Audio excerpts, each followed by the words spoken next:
out to be completely unreliable assholes.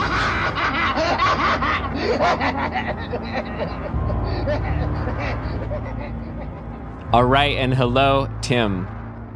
Hello. And hello, everyone out there, in here, wherever you may be, whenever you may be. Welcome to Dismembering Horror, episode 159 of Dismembering Horror.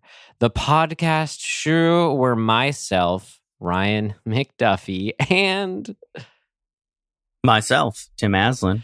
That's right. We dismember a horror film for you. Get it? Dismembering horror, dismember a horror film for you. But what does it mean to dismember? Because they don't have actual body parts in the physical form. We're chopping up its body parts in the metaphysical form by talking about what worked for us, what did not work for us, and anything else we found interesting or noteworthy.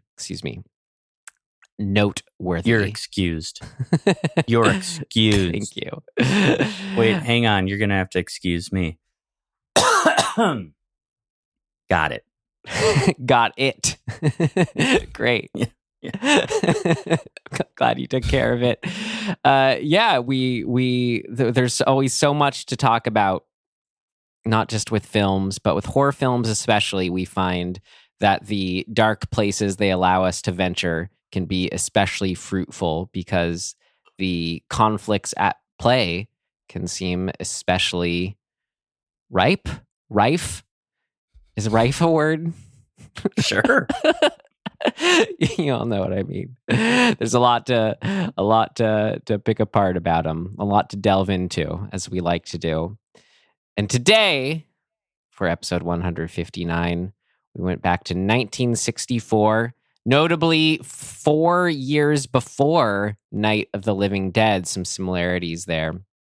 For The Last Man on Earth, which is the first adaptation of the Richard Matheson story or novel from 1954, I Am Legend, which became just a handful of years later the Charlton Heston film. That's whatchamacallit. Omega Man. Thank you. And then the Will Smith I Am Legend, which I remember seeing in IMAX in San Francisco, and the best part about it was seeing the Dark Knight preview beforehand. That sounds cool. It was really cool.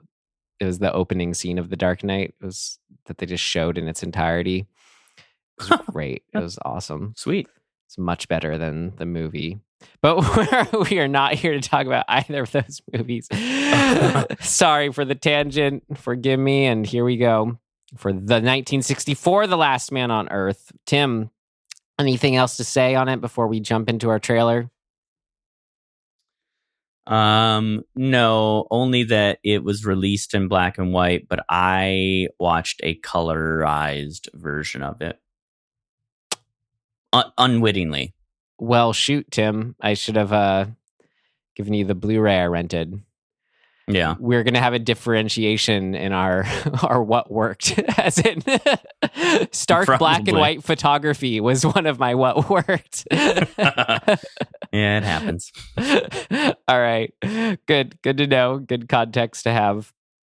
All right. So directed by Sidney Salkow and Ubaldo B. Ragona, because there's like a English language version and an Italian version going on.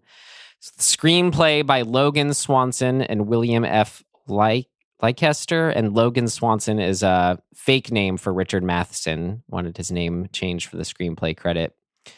With additional screenplay credits from the Italian version, Furia Minotti, Ubaldo B. Ragona, and as I said, based on I Am Legend by one and the same Richard Matheson. Here we go. All right, trailer for Last Man on Earth. We switch you to the state capitol, where His Excellency, the Governor, is speaking from the Executive Mansion. Further, I have, in conjunction with the federal government, Declared this state to be a disaster area.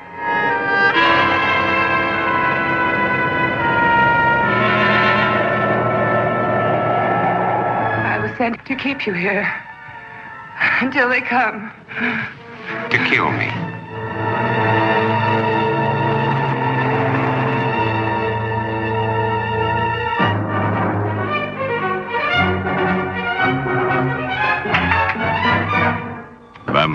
lifeless, alive among the lifeless, that make the night hideous with their inhuman cravings.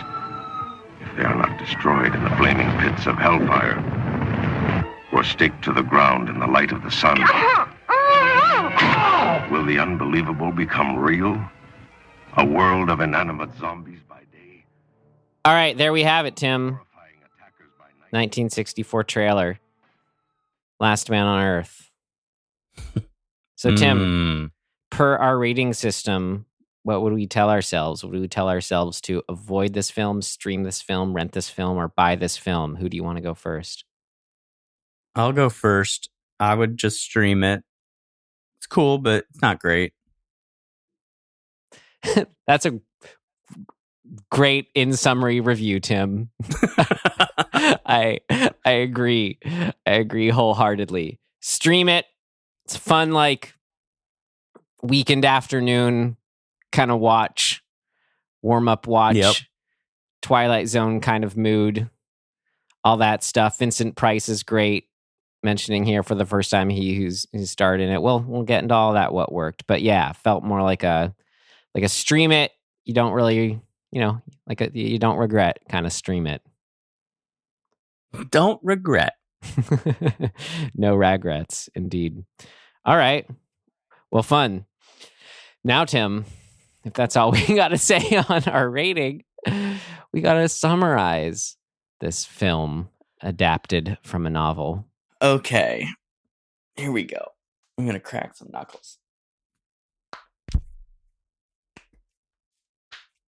You hear all that? Okay. That was a lot. Yeah. Here we go. Last Man on Earth / I Am Legend. We got Vincent Price. That title, I Am Legend. Like, what? I know. Sorry, just thinking, who says that? So you got Vincent Price. He's got a very mundane, living the same day over and over again kind of existence, post-apocalyptic plague, where he routinely kind of he gets up, does his thing, cleans up the dead zombie / vampires that are strewn about, and then goes about his day also staking them, like putting a stake through their chest, disposing of those, coming home, boarding stuff up, and enduring the nightly, what would you call them? Not attacks, but sort of attempts to get into his home by the hordes of his meandering zombie vampires. His nightly annoyances is kind of what they mount to. Can you imagine that every night? Ugh, his name terrible. is Dr. Robert Morgan, Vincent Price. Right. So he's living in this existence. He's been doing it for 3 years now. He believes he's the only human left, and life is pretty shit. Let's be honest. Doesn't have a cure. Doesn't know how to make things better. He's just surviving. And then we get a little flashback of how things came to be. There was a plague swept across the nations and then the globe ultimately. And effectively, it kills you, and then you become reanimated with a thirst for, it's a little unclear, let's say blood, but it might just be flesh. There's a bit of a vagary around the vampire / zombie definitions here. It seems like it could just make one generally upset. I'm not sure. That's also true. But people start to believe that maybe it's something bigger than just a virus or they call it a germ a lot. So I guess it could be a bacteria, but it seems like it's more virus oriented. And some people start to believe that they are actual vampires, and they find that garlic is a deterrent. Mirrors are a deterrent. What else? They, kill them by impaling them. They don't come out during sunlight. They're exactly, and he puts up crosses. They don't seem to mind them too much, but he does that at least. The whole thing ends in a church, so I think we're good. So, it's a bit of a meander through this detail. He loses his daughter and wife to the plague in the flashbacks, and he's already alone. Yeah, in the flashback. So we get some context of where he's come from. He is a scientist, so he's tried and failed numerous times to figure this whole thing out. Ultimately, he runs into another seemingly alive, non-undead, non-infected, maybe, woman, and they hang out, and he realizes that she is infected, but she has figured out a formula to keep herself from turning, so to speak. She also reveals that there's a bunch of other people along with her that have been doing this and are surviving non-vampirically,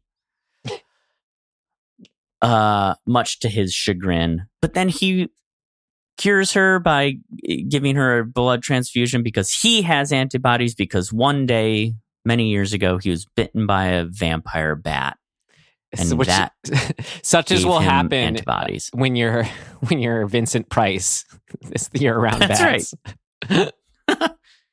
And so, oh man, then it suddenly we get into a bit of a chase and shoot 'em up, because all of the other survivors that are infected but have been taking this formula to keep them unundead. Yeah.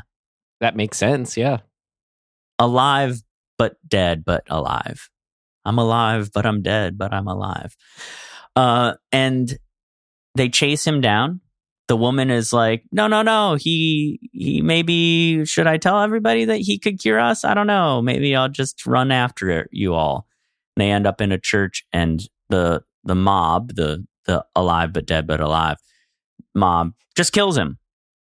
And then the lady's like, instead of being like, you dummies, you could have saved him and he could have saved us all, she just goes, oh well, I guess I'll hold this baby. The end. That was a full-on summary there, Tim. Great. For whether or not you watched this film or have seen it at all, watched it recently with us, we like to do a summary for all of us, if that includes you or not, to get on the same page here. Great. And that was sound. I got the same thing out of it that you did. That was the narrative thread I followed also. Hey, don't get me wrong. There's some cool stuff. But yeah, it's an interesting. I've never read the novel, so I can't really speak to it, but I have seen The Omega Man and I Am Legend. And so, with that context, this seems like a pretty weak depiction of that story. I don't think, maybe this is just getting ahead of ourselves. Maybe not the right word, but like, I don't remember thinking either of those movies were very good. No, I'm not saying that, but they at least give. I think they at least carry the narrative of this story effectively. Like, they give you the nuts and bolts and the beats of what you would need for this story to sort of be depicted. I'd say it's been a while since I've seen Omega Man and I Am Legend, I guess, but weighing their pros and cons in my memory, I think I like this one a bit more, but that's not saying a lot. Yeah, fair enough. All right, great. You good to move into our next big section here? Sure. All right, here we go. What worked? What worked for you? What worked for you? What worked for you? It worked like a charm, Smith. What worked? What worked for you?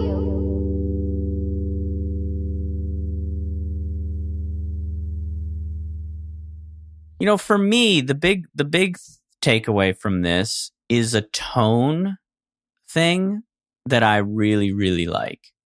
And it's really just the tone of that shows like the Outer Limits and the Twilight Zone had, which is this eerie, desolate kind of like, I don't know, just the way it's filmed, the landscape, the imagery. I, now realizing I wish I had watched it in black and white because it would have confirmed that even more, or affirmed it, whatever. And so there's a vibe, I guess, for lack of a better term, that just is really pleasing to me. I like this narrator sort of thing. It's a little hackneyed, but like it's Vincent Price's narration. It's cool. That feels good. And yeah, like you said, the imagery and the sort of stark black and white, look of things, even though that's not what I watch. I get it. Like that's cool. I dig that. Yeah, absolutely. Down to kind of, like I was saying about our last film, Kuroneko, that black and white 2:3:5 or 2:3:9 aspect ratio combination. Mm-hmm. It's just very, very pleasing on these older films. But yeah, no, agree entirely. Just like one of those, exact Twilight Zone-esque, just world to sink into. Why is it so cool to watch somebody wander around an empty town? Right? And I don't know what is the deal? I think it's just because it's unusual, right? It's like you very rarely get that in real life.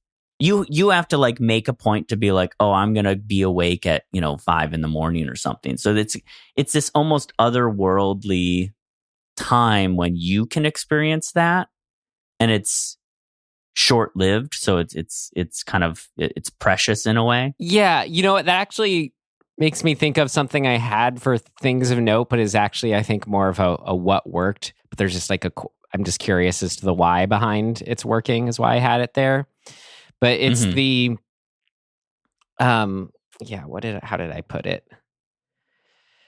Like there's a certain satisfaction of not just seeing someone in the desolate landscapes and the apocalypse going around, but when they're committed to like a day-to-day existence, like, right. And seeing the routine within the apocalypse.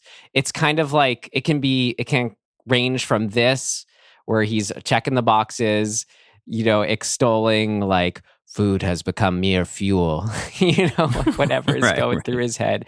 Like the kind of things he checks for every day on the radio. But also just kind of like, I remember the beginning of, I guess it's not really the same thing, but that kind of feel of like the beginning of Guardians of the Galaxies. You have the character type who like puts on his music and like still finds a way to find fun during the apocalypse and all. I don't know. I'm just trying to think of a range of types of characters who are in this situation. Why is there such a specific, you know what I mean? Like there's a specific appeal to like routine in apocalypse. Because those two things are in such like obvious contrast with each other, right? Like it's the apocalypse happened, man. Like why would you bother with routine? It is sort of the first logical way of looking at it. But then you realize that's all you have. And I think there's something really unsettling about that, but also pleasing to see that very contrasting reality that one singular individual is going through. Well, I wonder if it's just like a metaphor for our non-apocalyptic lives in a way, where there's appeal in that's kind of what life comes down to, I guess, in a lot of modes of religion or spirituality, is like what is your what is your day-to-day doing? Like once base needs are fulfilled kind of thing. Right. What comes next? And Well, I think it's like it's the idea of purpose. yeah, no, exactly. It's the idea. So what comes? It's right. So it's in this context, the apocalypse context. It's the purpose from like a modern day perspective, which is like, you know, forefront of arts and sciences. Human knowledge is kind of the hopeful, you know, sort of aim or where you draw your gumption from or whatever. But for this, that it's sort of like reduced to sheer kind of more baseline instinct things like regrowing human population, finding connection. I think there's just a certain appeal like that those are the direct results that you're sort of aiming for, or, you know, that your day-to-day routine is kind of maybe adding up to. It's interesting. It is interesting. Yeah. I mean, I think part of what makes it effective in this story is that he's doing his routine. God, how do I even put this? It's pretty weird because like he doesn't have to clean up the bodies, right? Like what's the point? But he feels like he has to. Right. And I think that's what's weird, right? Well, that's how it can feel like, okay, like why should I clean the floor in my bathroom? You know, it's right. because it will feel better once it's done. Just like it'll feel better once the bodies are gone. Yeah, so this compulsion almost to determine what needs to be done at that point is pretty arbitrary. You know what I mean? But I like there's little things like he puts his music on and you think, oh, that's a thing we do before, you know, like to wind down or whatever. And it's like, it's got this weird duality because he's doing it maybe more so to just drown out the noises of the zombie vampires outside. Which, but it's like, I think like those a helicopter kind of flies overhead, I think. Is that what I'm doing when I put on my music? Anyway, sorry. Yeah, I mean I think that stuff, that kind of the eeriness of all of that, like the existential almost nihilism of what's the point? We humans, I think, generally are compelled to fill in that gap if that gap exists. Like if you're just literally left to whatever, you're still going to look for things to do because, like, I don't know, that's just kind of in our nature, or at least most people's nature. It's like the idle hands things, like, got to do something. So what are we going to do? And like, I like the idea that he's doing it less because he thinks he needs to for some sort of like broader purpose, and more because it's like, if I don't do this, then I'm just going to be. It's a weird irony. If I don't clean up all these zombie bodies, I'm going to have to be looking at the zombie bodies and reminded of the fact that there are zombie vampire bodies everywhere. Like that's what I went through. But if I do clean them up, I'm obviously reminded of the fact that we're in a post-apocalyptic like hellscape. Well, so it's like you're damned if you do, damned if you don't kind of thing. Well, it's not. I don't. It's like he's past, though, trying to forget it at this point. So maybe there's that direct confrontation of this is the world I live in, getting rid of the bodies. You could see a comfort through acceptance coming from that. Yeah, but it's like digging a hole in the sand at the edge of the water. Yeah. It's just never ending, dude. It's like, what's the point? You're not going to get anywhere. Well, I don't know, because you look at like there's a certain satisfaction when he's looking at like the blocks that he's covered and clearing out bodies or whatever. Like, okay, he's gotten, like, there's a hopelessness. Oh God, I haven't even reached halfway and it's been 3 years, but like, I don't know. It's the progress too. It's satisfying. It feels to me like, I think this is just a personal, we're all going to respond to this in different ways based on our sort of personal philosophy or like whatever the temperature of how we view certain work. But like, it just feels like an assembly line. It's never ending. Like, it's so futile to me in a way.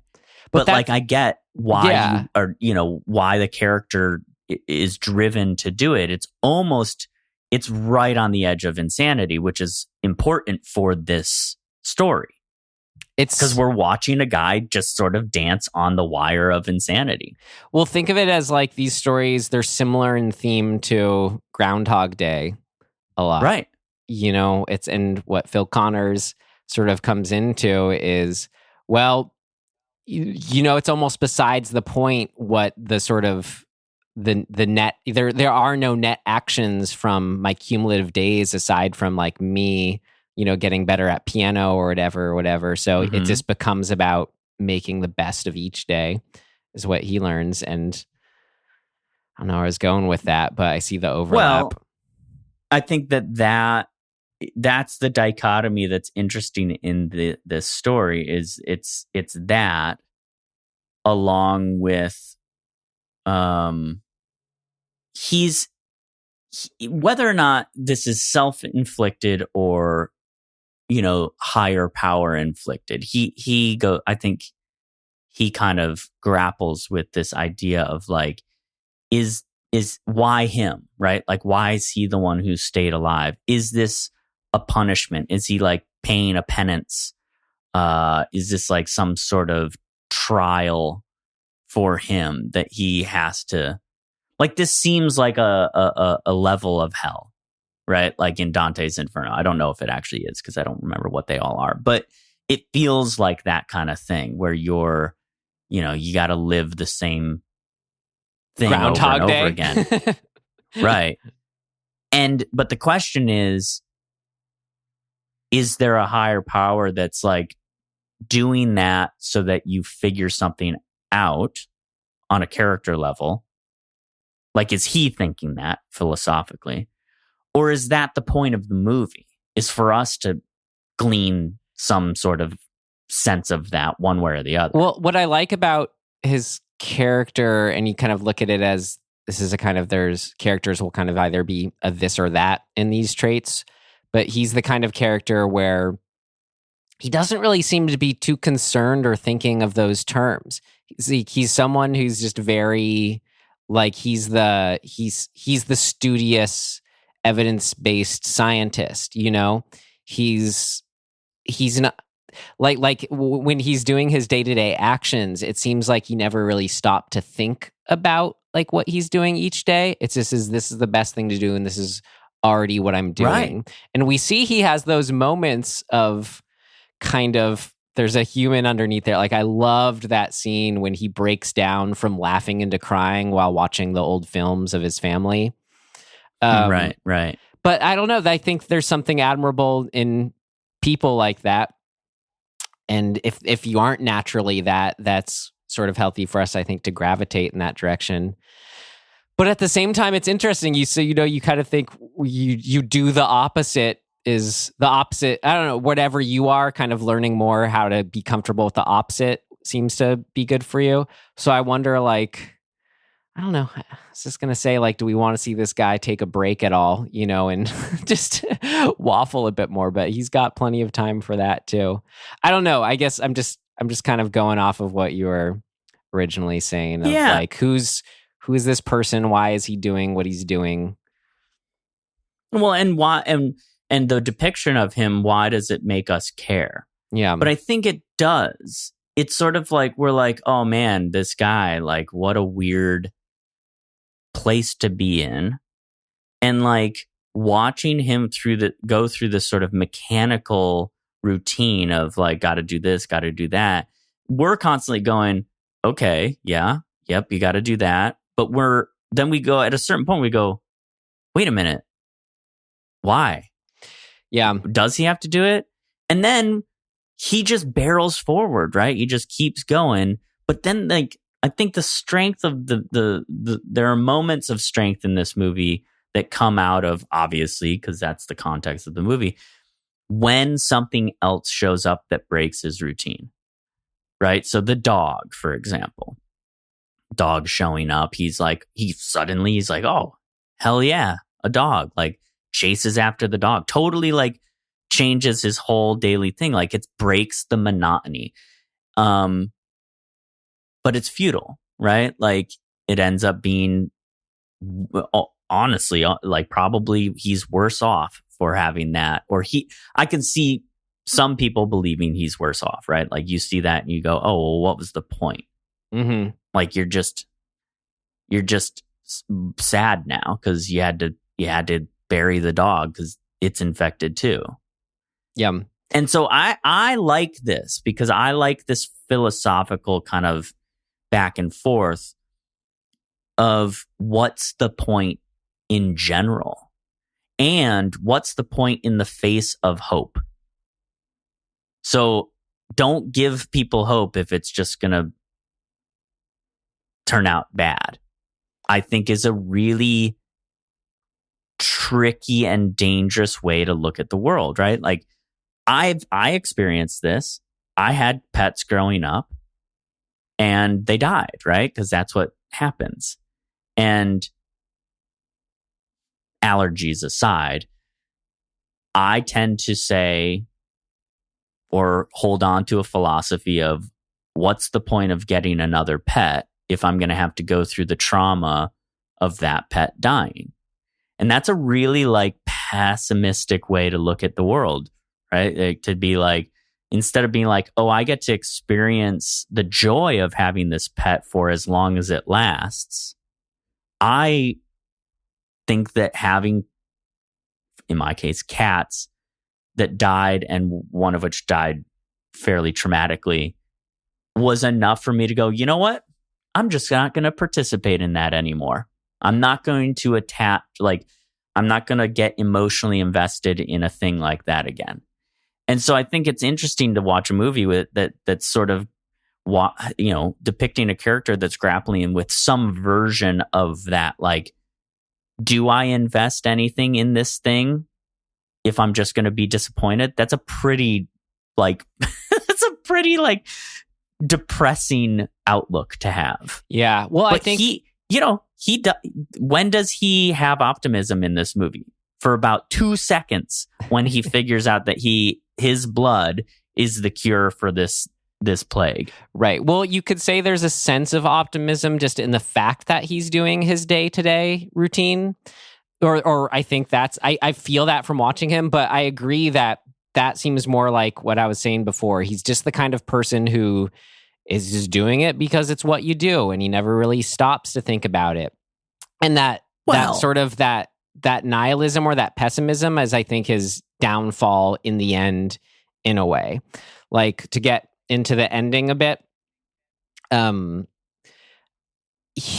loved at the end. I mean, we'll get into it later, but I was like just so frustrated at both sides for just fighting kind of thing.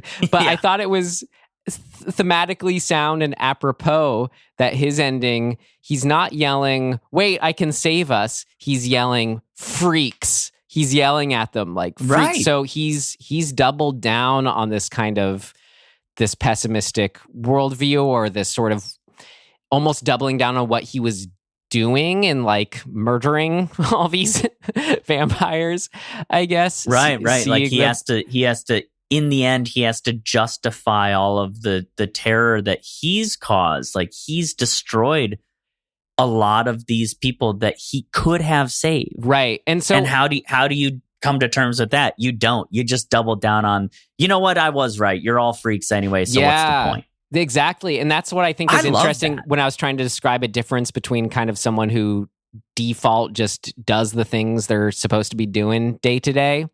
And, then you have the opposite side of that, and they both kind of have their weaknesses. But the weaknesses of the kind of person I think he's portraying is to never look at anything, other than what you're already doing as a possibility. So exactly that he's just doubling down at the end, saying freaks rather than looking at what maybe he could have looked at things a different way. Yeah, and I mean, even further to that point of like being appropriate, that it's not the horde of undead that kill him, right? Yeah. It's other humans.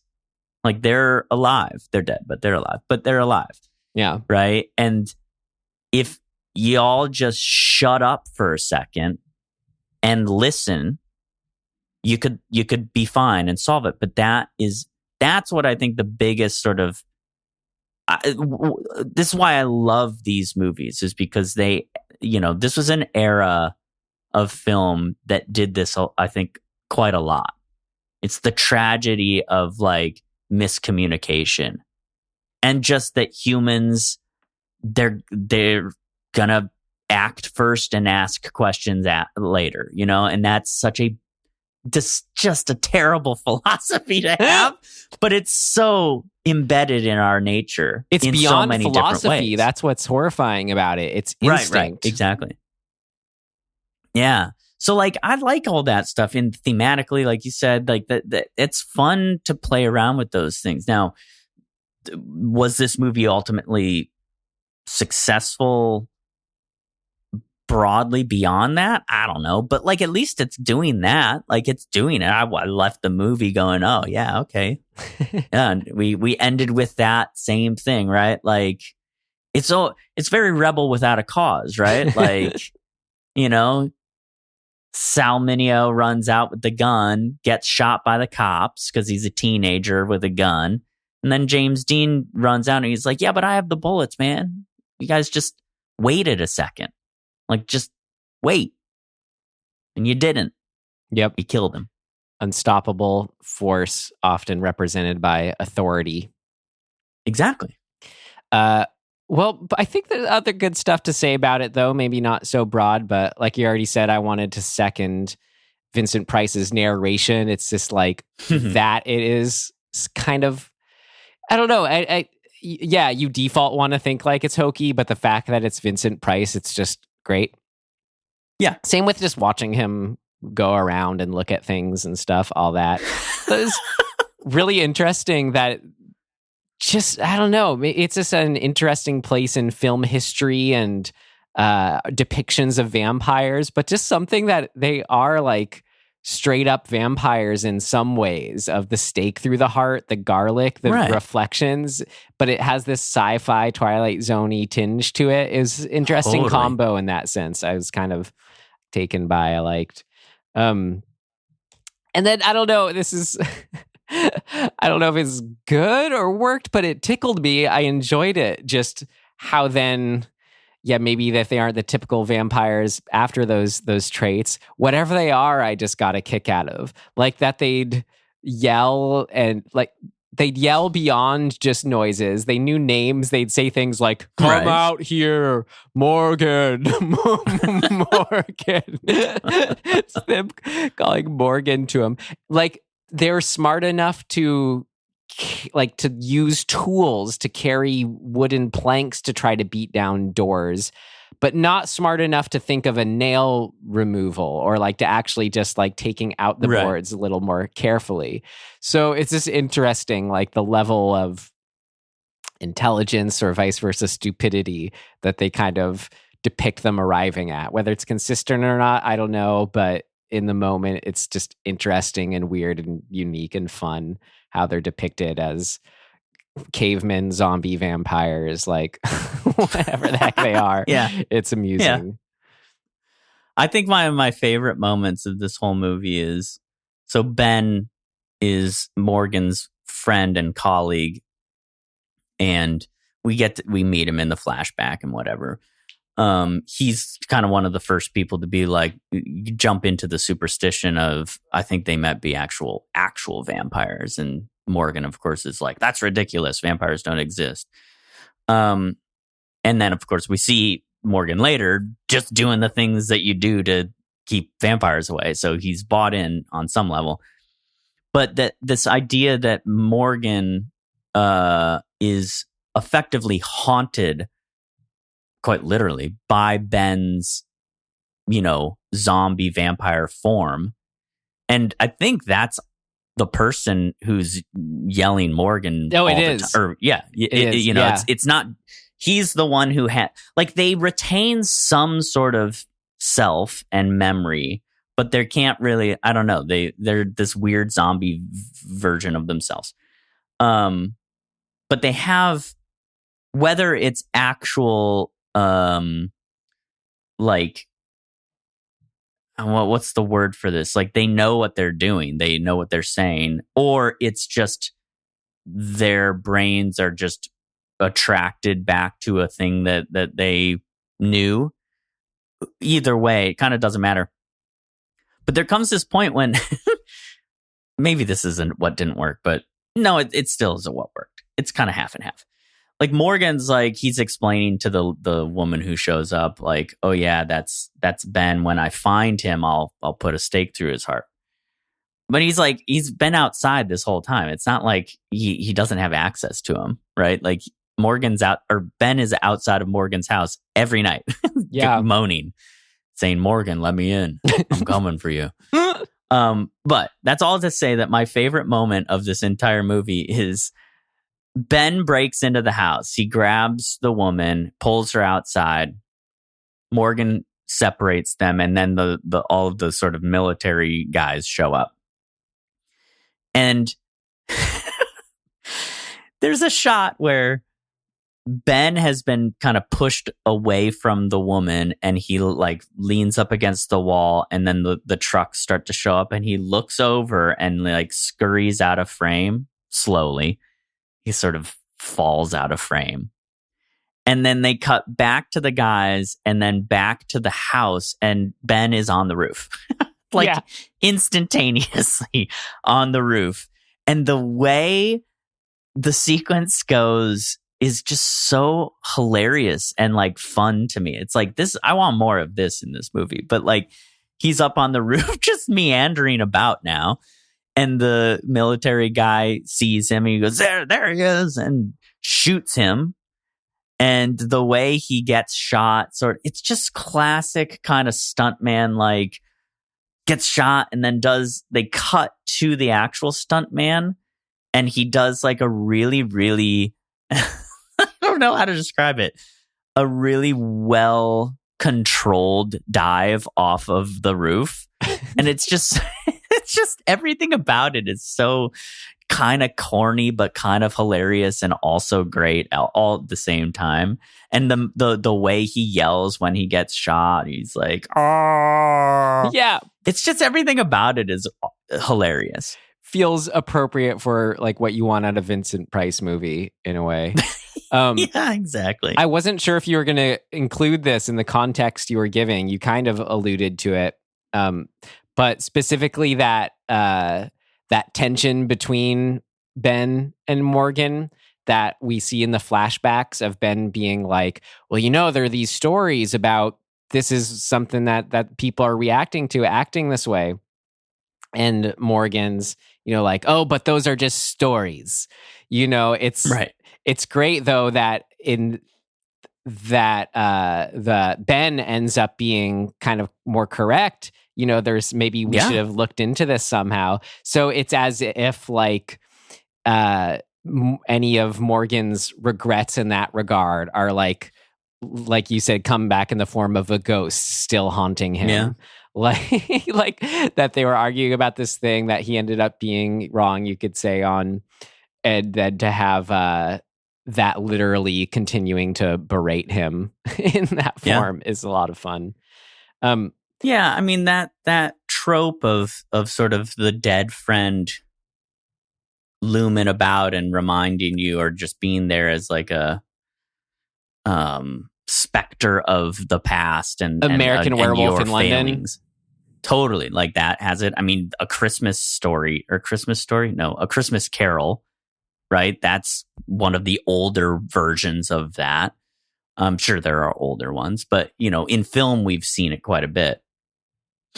Yeah, I like those. I think it's cool. Yeah.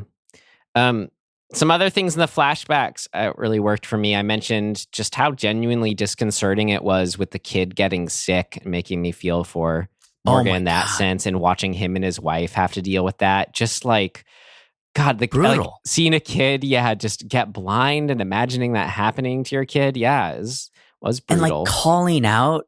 Oh my God. Yeah. So, and terrifying. That I thought it worked really well. How then, though, as parents, they get into this conflict of he's like, listen, though, if you call any doctors, they're instantly just going to take her away because that's what they've been doing. But she's got that instinct, like, I have to do something. and she eventually caves, and that's exactly what happens. She gets taken away. But I just liked that as just kind of, I don't know, interesting conflict between the two of them.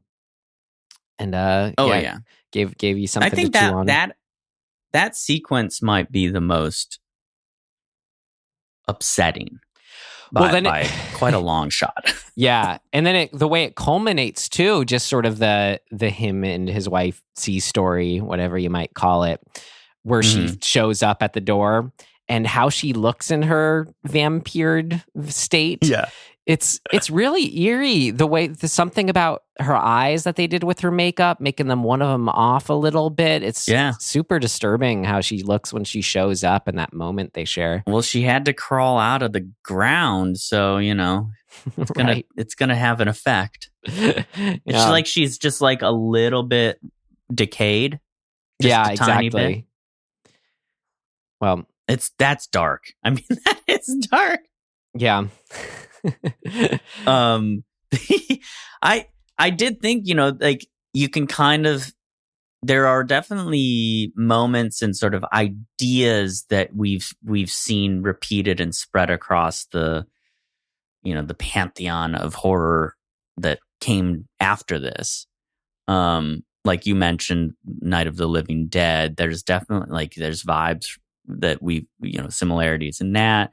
Even Evil Dead 2 in particular, having his girlfriend, him bury her and her come back and be, that same kind of thing. It's a really terrifying idea, and it's cool that we're seeing it at this point. I'm sure there are depictions of that came before this, but, this kind of, I feel like this movie may have been like we talked about with Equinox, it sort of lives in this time frame that was pretty influential for the movement of horror that came post the 60s, which is cool. Yeah, came kind of same time, close to 2000 Maniacs. I always think of that as... Yeah. Whenever I hear that now alluded to, films that were came at influential turning point periods. Last Man on Earth, colorized or black and white. I'm glad you still got the intended feel that came through, sure, despite it. Super interesting. If you watch Bewitched, you watch the black and white or colorized versions. Bewitched? The TV show Bewitched? Yeah. Oh, God. Oh man, I'm going to presume that I mostly saw the colorized versions, but I know that there were black and white. So yeah. What would you watch? What would I watch? That's a tough call. Oh man. I feel like I would still, maybe this is just because it's what I did watch, I would still want to watch the colorized. Interesting. I don't know. That's really a hard call. Most of the time, my where I would land is to say I would always default to the black and white, like what it was originally intended. Most of the time. But that's a weird one. Bewitched is a weird one. I don't know why. Apparently, that's why I ask. All right. Well, we got another section on The Last Man on Earth. I think we're good for it. You ready? Oh, sure. All right. Here we go. What did not work? It's not ready yet. Seems to work okay. No, something important's missing. What did not work?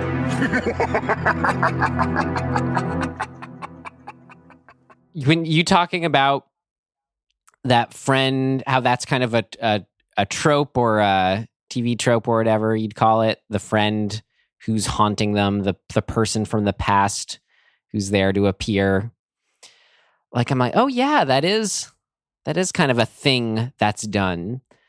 But in this movie, it's like you don't get that sense at all, though, at the same time. And I don't know, I'm just using that as an to say, like, as an overall thing that didn't work was just like the overall direction in this. It just somehow feels like disengaged. So I am therefore not engaged. It just kind of has a little bit of that defaulty, just show him getting in the car and going to this place and driving away. Like there's no real meaty storytelling going on in the direction itself. Like as if to say you could make this whole, sort of more deliberate story element of this person from his past is the one who's showing up at his doorstep every night. Like that's just not there. And that's a style choice, and that sometimes that approach does work. So I'm not saying it's like this style or that style's better, but for this movie specifically, that kind of more deliberate storytelling in the direction made it not as engaging as it could have been, I thought. Yeah, I agree. I think that part of the failing of how this is plotted out is that with Morgan's character, there's kind of I just don't think that their choices on how to sort of show his plight and his personality in the face of that plight worked. And there are ways to make it work better. One of them, I think, would be it's almost like just a passing thought that Ben is out there moaning and groaning. Whereas, like, if you did what we've seen in other versions of that trope, you can have him start off by acting like it's not affecting him. But we need to build to a point where he actually breaks and has to confront it. And we don't really get that in this. It's kind of just like, this is what I was going to say about Ben's death. That's totally the wrong death for that character. Morgan should have to kill Ben. Or by not killing Ben, he should be faced with that choice. And if he chooses not to kill him, that should cost Morgan. Right? In a way, they did the most bland, watered down version of that kind of plot point, in that I guess you could kind of infer that since Morgan never did anything about Ben, that's the failing that led to Ben getting in, which led to him getting the girl, which led to Morgan being in the situation where he had to run away from the guys. Like, but that's a lot of work to do just to support this relationship. So not having that, not having him, Morgan, kind of almost have more like more, I don't know how to even put it. I guess just more of of reactions to these bigger moments. He's pretty one note most of the time, and it's a little too like, yes, here we are, and life is weird. And I don't know. I think it's more like in just what the camera is choosing to show, or what moments are being accentuated. Because like we get the sense he's excited when he finds the dog to have some kind of companionship. But I think that could have been made a lot more clear just in sort of make a beat out of that more. Like, I think it is there in his face and performance technically, but it's just a little hung back and not being made as shown or explicit. Yeah. No, I agree. Yeah, absolutely. The emphasis on important moments doesn't feel like it was captured. Yeah. I guess that's... And they come along in like here, I think, so there's the direction, and then there's the plotting itself too. And Tim, I think we can coin a new dismembering horror helpful phrase here or term, because we run into this a lot. But yeah. And it's got to be alliteration too.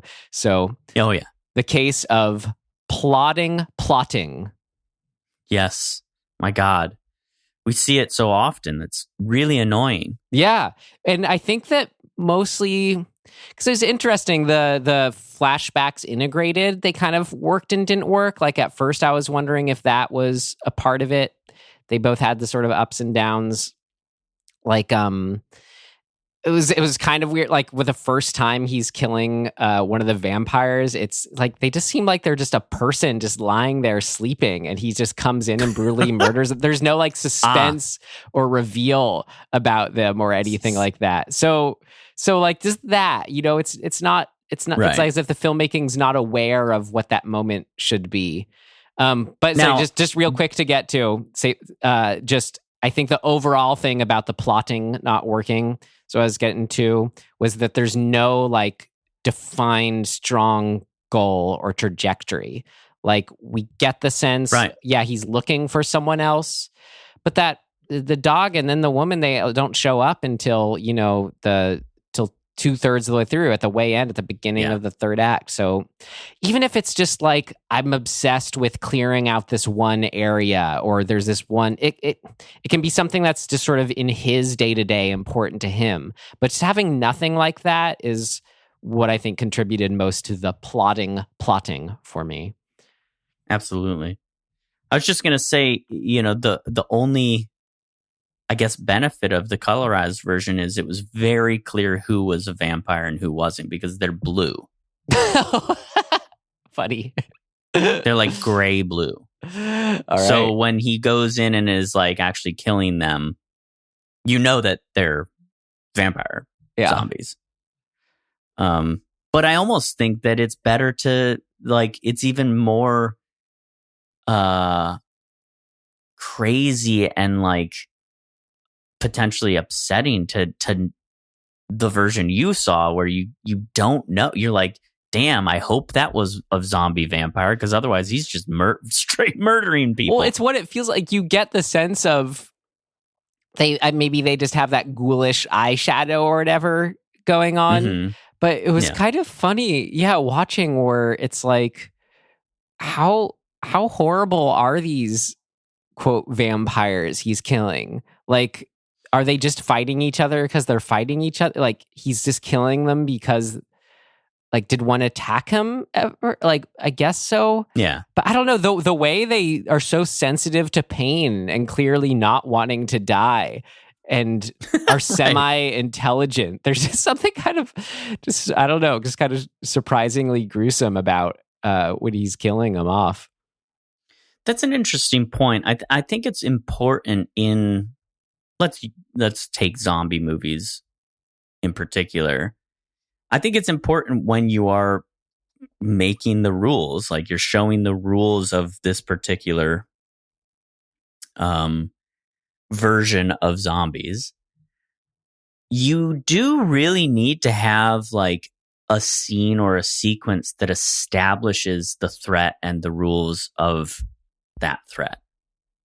Because we don't get that in this movie at all. Which, in retrospect, it kind of thematically works to what we were talking about. It's as if him and the movie both never stopped to question whether he should be killing them or not. That's right. That's true. Yeah.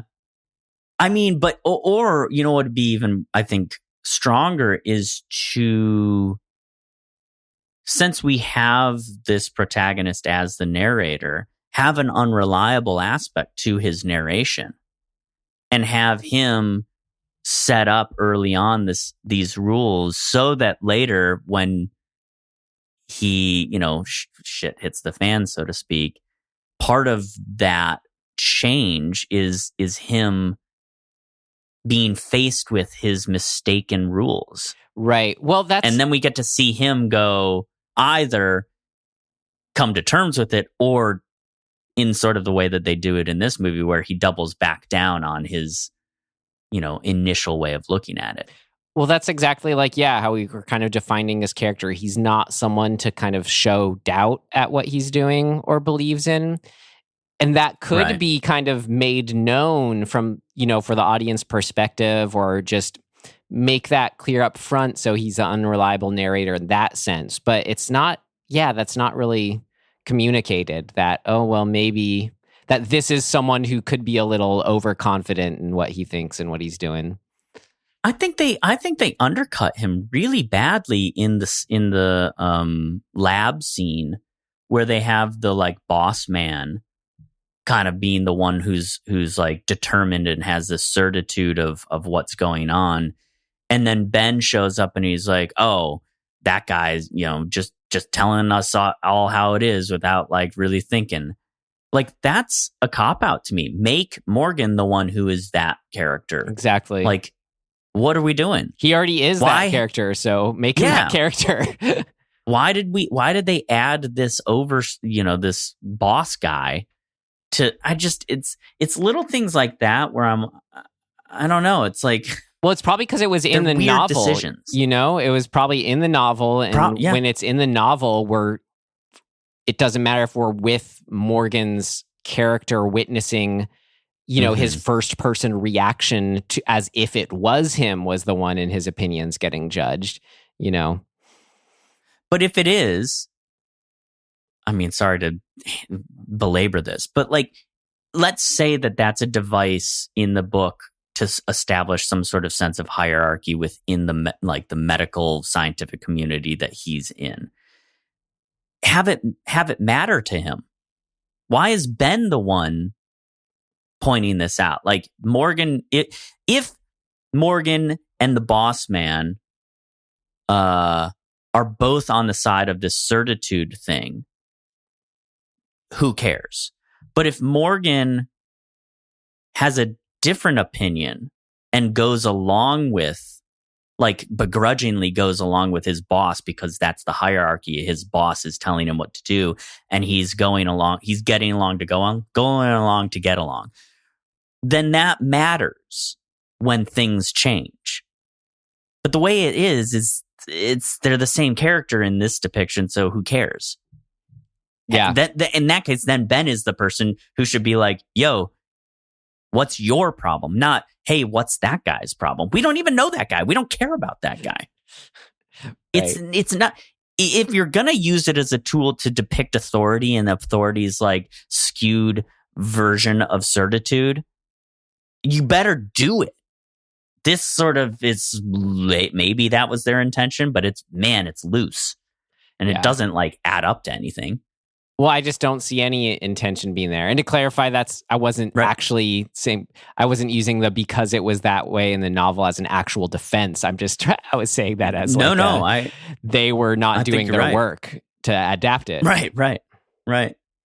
So I don't know. I mean, oh man, I say this a lot, but I actually do now, because there's so many versions of this story. Like, I want to see what the novel is actually all about. Is it good? I imagine so. It's probably good. I think one other thing that, I guess to use I Am Legend, the movie, as a touchstone that I think was more effective, I really disliked in this that we're in post-apocalyptic land for about, 40-ish minutes, maybe a little less. And then we go to flashback and we just stay in flashback for another 30 minutes. It's just annoying to me. Like, the Will Smith I Am Legend version of this breaks the flashbacks up, like pieces them throughout to give us some like progressive understanding of where his brain is at. So that by the time we get to the point when his kid and wife die, we're also experiencing his low in the post-apocalyptic timeline. And so those two things kind of coincide and match up and make us go, okay, I get it. Whereas this is just like, here's where we are, here's where we were, now let's go back to where we are. And then stuff starts happening with the dog and with the woman who shows up. Yeah, it does function to inform, where we are, but as far as how it's plotted, I agree. It was exactly. Not I'm just done to bored. Any real effect. Yeah. Plotting. Yeah, be clear. Plotting. Nope. I specifically want to be unclear. Plotty. That plotty plot. Exactly. English. You kind of already alluded to this, but just that frustration. I don't know. Yeah, maybe it's like thematically sounded and there, and maybe this is pretty subjective, but just that frustration of like the ending. You think her singular focused goal would be, hey, this blood transfusion from him works. We don't have to be doing this anymore. Like, he's our chance. Maybe my blood is now, but we got to take his blood. Even after he's shot, why is she's like, she should be yelling then, okay, you guys now actually listen to me that he's dead. Somebody come over here and get his blood. And this works, da, da, da. But it's just like, what are you... It's just like everyone's hysterical. And that's what's frustrating. I don't know. And kind of coming off too, like, you've said this before, Tim, like you're just kind of, and I agree with you, just kind of over like, just the hysterical men grabbing hysterical women and shaking them like thing. Oh my God. And thing. But it's like, it's that and everything that's built around that too. It's that bugs me now too. And this is probably just my own projection of real life frustrations, but it's just hard for me to engage when it's just like we already said, it's just people's default is fighting, shoot the other, hate, fight. There is no, they don't even have a moment where it's like in Braveheart where they meet on the battlefield to talk first. Like all that's gone in today's day and age. You know, it's just fight, grab, yell, shoot. And again, that's like, I like, there is the good side of that. Like you pointed out, it's the thematically sound. It's clear, just miscommunication is a sort of concurrent theme that's still prescient today. But as far as engaging with on a movie level, unless you have that one character that is sort of representing where I'm coming from as at least like clearly really putting up a stink or trying to yell and stop them, it's just, I don't know. I just kind of check out or I'm frustrated. I mean, you know, the Will Smith version actually does this moment pretty well. Oh, yeah? Like, I hate to say it, but it does. It's like, in that movie, it's much more clear that the woman and her sort of cohorts are a new version of hybrid kind of version of human and vampire zombie. Like they've changed in and of themselves into not just the mindless version of it. And so like that's really clear in the other depiction of this. And so when you get to this moment where Morgan is sort of faced with the oncoming attack, there's this moment in the Will Smith version where he's behind like a kind of a bulletproof glass barrier and the horde is coming to him. But the main guy, the main bad zombie vampire guy who is the smartest, he's the one who actually has some sense of reason, is trying to attack. And Will Smith is like, I can save you. Like, just if you just calm yourself down, like, and get everybody to chill for a second, like, I can actually help you. But they're overcome by this, I guess, sort of bloodlust or this desire to go after him, specifically because Will Smith accidentally killed the woman in experimenting and trying to save her. And so that's this driving force of anger is based on that guy losing something that he cared about. And so to me, that like getting that wrapped up into it and having this moment of like, I know I screwed up, but I can help. And the other person being like beyond reason because they're so incensed. That's why I say that I think that version is more nuanced and more kind of a better depiction of the themes of the stories, because you actually get these moments where you go, it really hammers home, oh, we're screwed, but it's dramatically effective to see the characters also recognize that the plight has been knocked off its rails. And so, you know, in this one, because the woman who shows up and Ruth. her colleagues, Ruth, thank you, because Ruth and the dudes are not zombie vampirified, they just seem like people. But it's just murky. It's just, I don't know. It doesn't quite land that the conceit that she says is that, or she suggests, and then the final shot sort of suggests as well, is that they like being the way they are and they're going to start a new species. And that idea is actually kind of cool. But like, again, in this, it's not sort of emphasized, I think, in the right way to make us understand it or care. Well, no, because it's like we have his main character, Morgan, who it makes sense for his character where he's at, where at the end he's yelling, you freaks, he's just like the other one. So you just would want more sort of clear emphasis on, okay, this is where he's at. He is the crazed one here. He's not doing well. So I think that would put this film in the position where you'd want Ruth being the one who she does kind of chase after them and yell, stop. But it's not as pointed or as like she's plugged into all the motivations that we'd be feeling there. And then, so I don't know. Yeah, it just falls apart. Imagine if we had a scene. It's almost there, but like a really more specifically emphasized scene where Morgan has figured out this transfusion thing. His blood can save them. He does that without her consent. He just does it to her. And I think this would speak kind of to some of the broader thematic things that are almost in this story, or maybe I'm just kind of inferring them as well. But this idea of like, we're at the mercy as humans often to these forces, whether they are enacted by other humans or just by nature. And then the question of like, well, is nature pushing back because of things that we've done? Right? This is obviously fairly relevant to the world that you and I, Ryan, and our listeners are living in right now, right?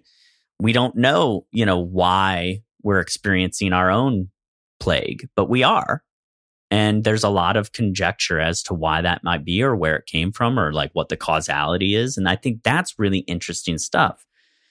But I think it would be really poignant to have a scene right after he gives her this transfusion without her consent for her to really have a meltdown and being like, dude, I didn't ask for that. You're imposing your idea of what you think is right onto me without my consent. That's super messed up. And then she can go on to explain that maybe she likes the way she is.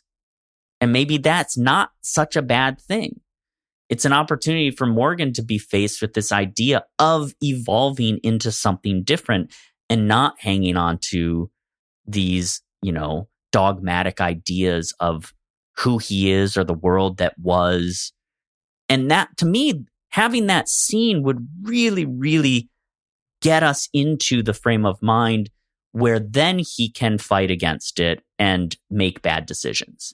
Because if he's faced with this notion of like, you can change, you can evolve, it's maybe not for the worse. Like maybe it's okay to be a vampire zombie hybrid thing.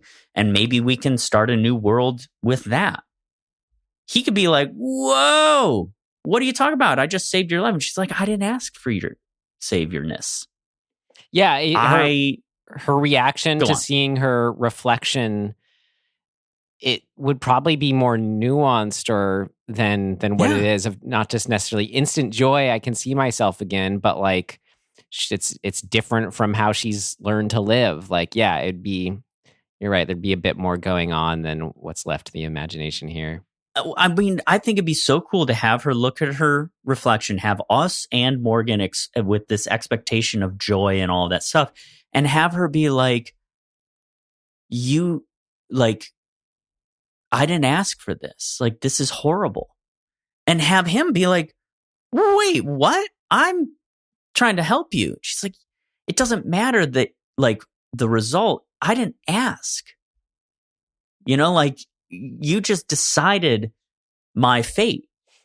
And that in the sort of as a reflection of his, you know, position in this post-apocalyptic world would be poignant. Yeah, because he's just decided, though he never actually decided, he's just doing it without even stopping to make a point to decide, just going around killing everyone. Right. So when you come to the third act of a movie and it kind of just slides into a shoot 'em up, I'm like, okay. Well, it's like shoot 'em ups are great as long as you have those clear kind of intentions with the characters you can relate to, interspersed amongst the the throwing of smoke bombs and all that's happening in this. No, I forgot about the smoke bombs. Amazing. I was like, what? It was fucking Batman all of a sudden with these smoke bombs. Jesus. Perfect. Smoke Batman. bombs. That'll show him. Get it? Because he was bit by a vampire bat. Haha. I get it. All right. I'm not gonna bitch anymore about it. Then let's move on. It bums me out because I love it when a movie has a vibe and I'm like, my hopes go up. Yep. And then I get really disappointed. Yeah. But Vincent Price is a strong vibe himself, so good. Oh, yeah. Good plus. All right. Well, done with the pluses and minuses, on to the everything in betweens for our next section, things of note. Things of note! This should be interesting.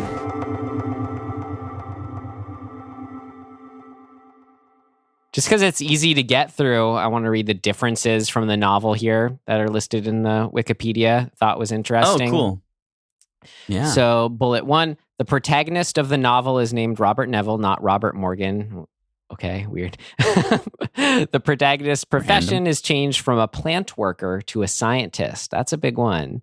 Interesting. Whoa. The vampires are almost zombie-like, whereas in the novel, they are fast and capable of running and climbing. More like infected, not zombies. 28 days later, not zombies.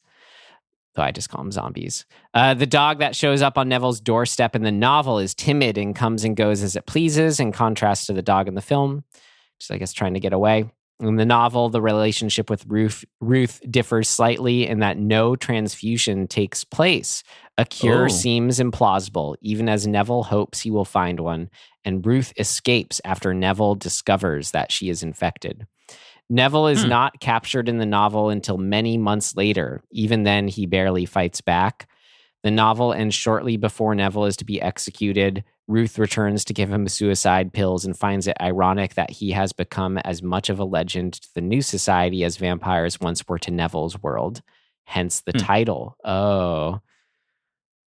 Still aren't you missing an article? I don't know.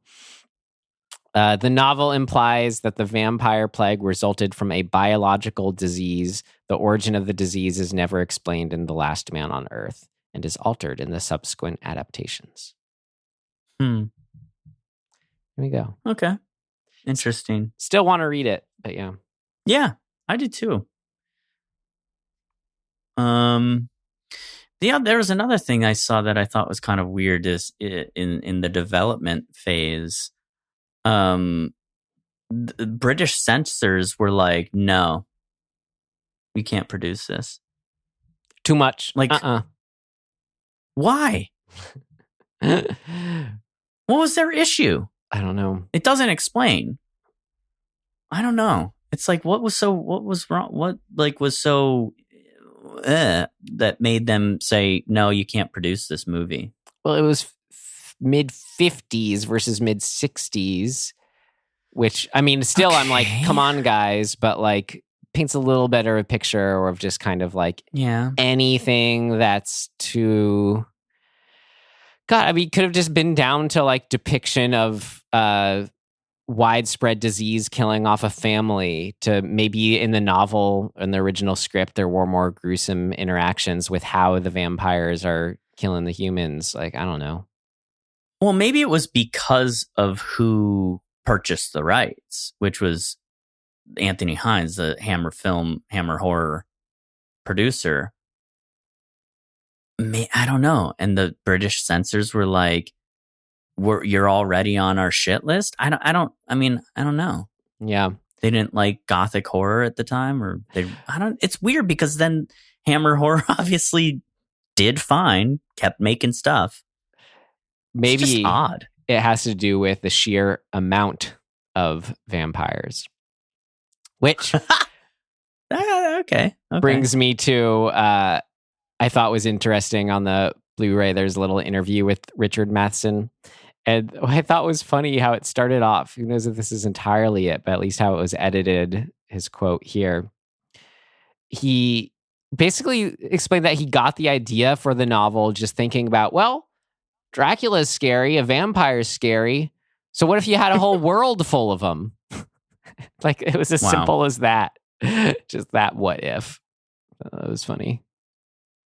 Yeah, it's weird that they took this kind of zombie... I don't know. What do you call that? The zombie form, and put it into this because if the book really is vampires, like, let's double down on the vampiricness.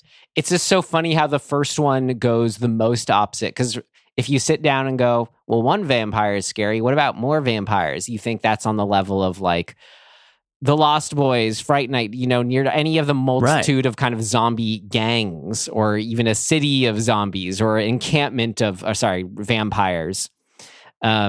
Right. But for him to immediately go, well, then how about a whole world full of vampires? And then that's our next adaptation after the singular ones. It's interesting. Yeah. Yeah. I'm trying to think, like, there must be some sort of decision or whatever that makes it clear that although they are vampires, this is where it gets muddied up, is that you have to make them mindless to some degree for this to work, right? I guess not. You don't have to, but I think that's what they're aiming at. It's like, oh, well, they're mindless, so then that just slides right into zombie once they become mindless. As if, he started from the point of vampires, but then realized, oh, but they should be more mindless. I don't know. And that just becomes its own weird thing where they're kind of vampires. Exactly. I guess that zombies would have been a big, what did not work for me is just, the murkiness of that. I don't know. Yeah. Definitions and rules are, I think, you got to just make it. You got to make them. Make a choice and stick to it. Or be clear about not knowing them. I don't know. Just be aware that's also of it. True, right? Let us be with wherever the perspective is at versus just kind of not coming down on a perspective. Right. All right. Well, there you go. There's other stuff, but it's whatever. It's great. Fine. Then with that, I think we're safe to wind down from The Last Man on Earth with some recommendations for us and you. Yep. Tim, do you have one? Do you want me to go? I have one. I thought I had done this before, but I looked through and couldn't find it. So last night I watched, for probably the 5th time, Wait Until Dark, which is a Audrey Hepburn, Alan Arkin film that's based on a play from 1967, and man, is it good. You've referenced it within, like, you've made references to it, but I don't know if you've officially recommended it before. But yeah, but yeah, it's so good. Where did I watch it? I watched it on the Turner Classic Movie HBO Max thing. But it's out there, and damn, Alan Arkin is ridiculous. Cool. He's so good. He's so good. I've been wanting to see it since you recommended it, or even just recommended it. I had my hand on it at the video store. Didn't get to it this time, but I'll get to it soon. Trying to see the big Aubrey movies I haven't seen. Audrey. Yep. Well, this episode comes out, you're listening to it a couple weeks after you recorded it, but pretty recently to recording, Tim, I know you're aware that our Charlie Watts, drummer of the Rolling Stones, passed away. Mm-hmm. So that's put us all in a Stones mood. I'm speaking for you. It clearly has with me. But I've also been in like a concert doc mood. So I was looking at my watch list. It's like, oh yeah, that's what Rolling Stones docs are there. Oh yeah, I haven't actually seen Gimme Shelter. That's one I've been wanting to watch. So I watched that. It was very, very, very good. Done by the famous documentary filmmakers, the Maisels brothers. Have you seen that, Tim? Gimme Shelter? It's the one leading up to not watched it. death. I just know about it. It's infamous for leading to the death at the Altamont concert.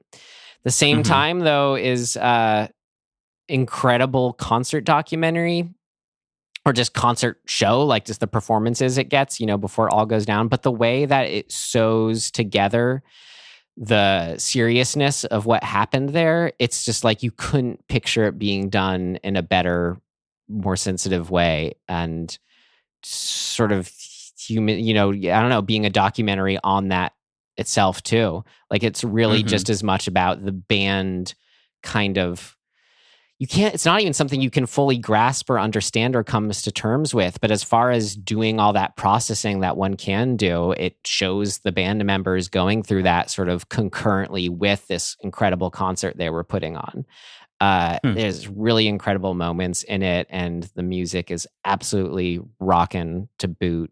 So I rated it very highly. I recommended it very highly. Gimme Shelter. I think it's on both. It's one of those ones that's because it's on Criterion. It's on HBO Max too right now. Sweet. Cool. All right.